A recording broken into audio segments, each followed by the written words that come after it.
Hi guys, तुमचं माझ्या ह्या नवीन चॅनलवरती खूप खूप स्वागत. तर आपण ह्या 9 दिवसात वेगवेगळे टेन्स शिकण्याचा प्रयत्न केला. त्याच्यात सिम्पल प्रेझेंट होतं, सिम्पल पास्ट होतं आणि कंटिन्यू प्रेझेंट होतं. मग आपण फ्युचरकडे वळलंच नाही, कारण आहे ना, मी म्हटलं खूप गोंधळ नको व्हायला. फक्त आपला मोटो काय आहे, आपलं विजन काय आहे, की आपल्याला जे बोलायचंय ते सुचण्यासाठी, सेंटेन्स बनवण्यासाठी टेन्सची थोडी मदत घ्यायची, का तर नंतर आपल्याकडून कन्फ्युज नको व्हायला. म्हणून काय केलं मी, 6 टेन्समध्येच आपला छोटासा जो काय म्हणता येईल ह्याला, सब्जेक्ट होता तेवढाच मी म्हणजे ट्राय केलं, की आपल्याला जरी एवढी ओळख झाली असेल सिलेबसची तरी आपण खूप छानपैकी तयार करू शकतो सेंटेन्स वेगवेगळे आणि बोलण्यासाठी स्वतःला तयार करू शकतो. ही माझ्या स्वतःची गॅरंटी आहे. तर आता सेंटेन्स आपण तयार करताना आपल्या लगेच लक्षात येतं. जसं की आपण सिंपल प्रेझेंट टेन्समध्ये बोलत असू तर ही शी इट आल्यावर काय होतं, सिंपल पास्ट असेल तर ही टू येतं, क्रियेचं दुसरं रूप येतं. किंवा आपल्याला चालू क्रियेविषयी बोलायचं असेल तर आय एम, आय नाही एम, आर, इज असं येतं. म्हणजे हे आपल्याला ओळखीचं आहे. जसं की आपण चालूच आहे पण भूतकाळातलं बोलतोय तर वॉज नक्की येतं, वॉज बरोबर आय एन जी येतं, हॅड येत असेल तर व्ही येतं. हे आपल्याला बऱ्यापैकी छान ओळखीचं बनलं आहे. तर आज आपण काय करू, आजपासून छोट्या छोट्या स्टोरी बनवण्याचा प्रयत्न करू. जर आपण स्टोरी बनवत असू ना, तर नक्कीच आपल्याला जरी क्रिया बऱ्याच माहिती नसेल, काय म्हणतात कशाला, हे जरी माहिती नसेल, तर रोज स्टोरी स्टोरी बनवत बनवत आपण प्रॅक्टिस करू शकतो. आणि नक्कीच आपल्याला ही प्रॅक्टिस, खरं तर सांगू का, हे आपल्याला स्कूल टायमिंग झालेलं आहे. स्कूल टायमिंग आपल्याला माहित आहे, आपल्याला ग्रामर माहित आहे. फक्त बोलायची डेअरिंग होण्यासाठी आपण प्रॅक्टिस करत आहोत.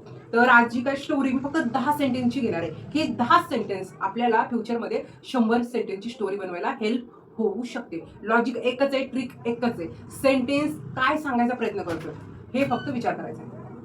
आपल्याला सेंटेन्स सुचण्यासाठी एक ट्रिक लक्षात ठेवायची, की सेंटेन्समध्ये काय बोलायचंय त्यांना.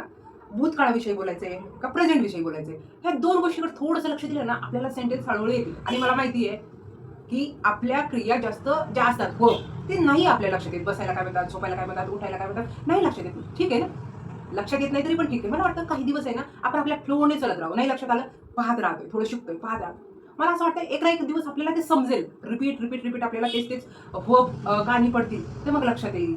गो म्हणजे जाणे, कम म्हणजे येणे, बाय म्हणजे खरेदी करणे. हे जे क्रिया आहेत त्या दरवेळेस ऐकून ऐकून आपल्याला खूप छान जमू शकतो. तर वेळ घालायचंच नाहीये, इथून पुढे लगेच स्टोरी टेलिंगसाठी स्टार्ट करू. आणि हळूहळू आपल्या स्वतःमध्ये आपण इम्प्रूव्ह करतोय. आपल्याला काहीतरी थोडं समजतंय. इंग्लिश शब्दामध्ये त्यांना काय बोलायचंय ते आपल्याला हळूहळू कळेल. मराठी सेंटेन्स वाचला की आता आपण ट्रान्सलेट करण्यासाठी वेळ देतोय थोडा थोडा. नंतर नंतर आपल्याला हळूहळू सगळं सुचणार आहे. थोडा वेळ द्यायचा आहे आपल्याला. चला आपण स्टोरी पाहू. स्टोरी एकदम सिंपल आहे. इथे काय झालेलं आहे, राहुल बाजारात गेला होता. आता ल होतं म्हणजे तो गेला होता, ही क्रिया आहे कंटिन्यूची. तर आपल्याला इथे वॉच आणि आय एन जी, बस दॅट्स इट. थोडं लक्षात आलं ना. मग आपण काय करणार आहे, Rahul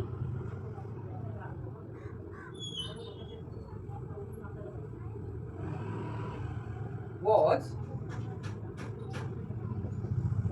going to the market. प्रयत्न केला तर आपल्याला सुचणार आहे. कन्फ्यूज अजिबात नाही. आता दुसरं आहे की त्याला. आता त्यालासाठी पण आपण ही वापरणार आहे. आता दरवेळेस राहुल राहुल शब्द येणार नाहीये. मग त्याला, त्याला रस्त्यावर पाकिट दिसलं होतं. ल होतं, ल होतं. तर इथं असं येणार आहे की he saw a wallet on road.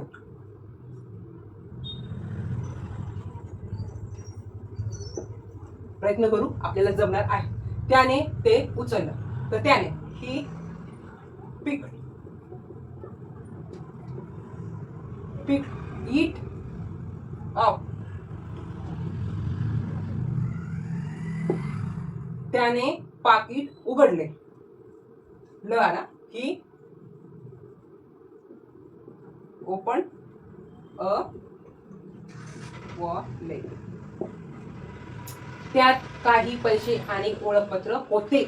होते बरं का, होते. होते म्हटल्यावर आपल्याला अजून लक्षात द्यायचंय, there was some money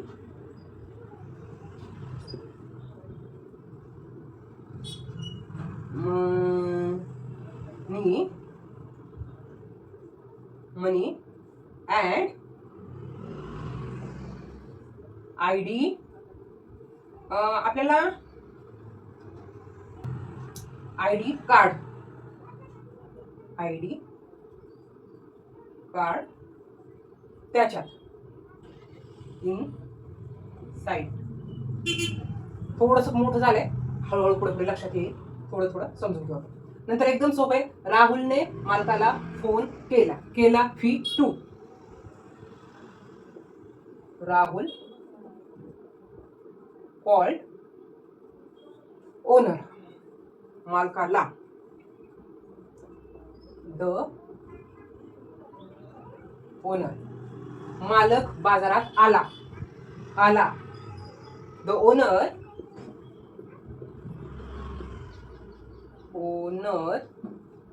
came to the market.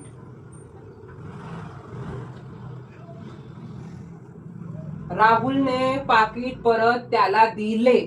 गिव्हचं gave. Rahul gave a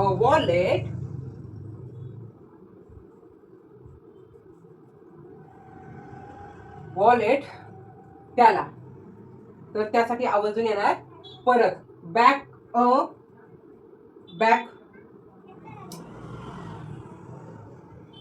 Rahul gave a wallet back to him. त्याला म्हणजे हिम. मालकाने राहुलचे आभार मानले. The owner thanks the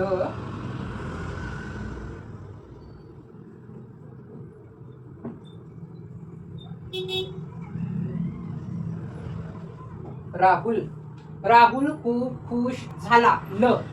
feel म्हणजे आनंद होणे, खुशी होणे. तर failed. Rahul failed very happy.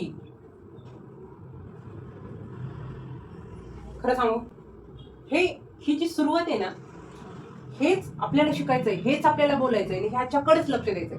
आणि जास्तीत जास्त आपण ज्यावेळेस म्हणजे समोरच्याला सांगत असतो ना, आपण शक्यतोय ना ल होते म्हणजे आपण जास्त करून भूतकाळा पास्टच्या सेंटेन्सला जास्त आपल्याला सांगण्यासाठी स्टोरी असते. आणि आपल्याला इथे फी 2 लावायचंय, वॉज लावायचंय, ING लावायची. म्हणजे एवढं जरी सुरुवातीला आता जरी लक्षात आलं तर सेंटेन्स नक्कीच आपल्याला बनवू शकतो आपण. आणि त्यांनी काय होईल, आपला कॉन्फिडन्स वाढू शकतो. चला तर आज तुम्ही वेळ काढून तुम्ही आज माझा व्हिडिओ पाहिला, त्याच्याबद्दल खूप सारे मनापासून परत खूप धन्यवाद. खरं तर आपली ही सुरुवात आहे, स्टोरी टेलिंग आताशी स्टार्ट केलंय. हळूहळू आपले खूप छान क्रियेचे जे वर्ब आहेत, त्या क्रियांना काय म्हणतात, वर्ब कसे आहेत, ते थोडे आपल्यासारखे ऐकून आपल्या लक्षात येऊ शकतात. आणि मला ह्या सगळ्या व्हिडिओमधून माझा एकच पर्पज आहे, आपण नक्कीच ट्राय करू शकतो बोलण्यासाठी. तर लेट्स गो. आपण पुढच्या व्हिडिओमध्ये भेटणारच आहे, पण त्याच्या अगोदर माझ्या व्हिडिओला लाईक करा, सबस्क्राईब करा.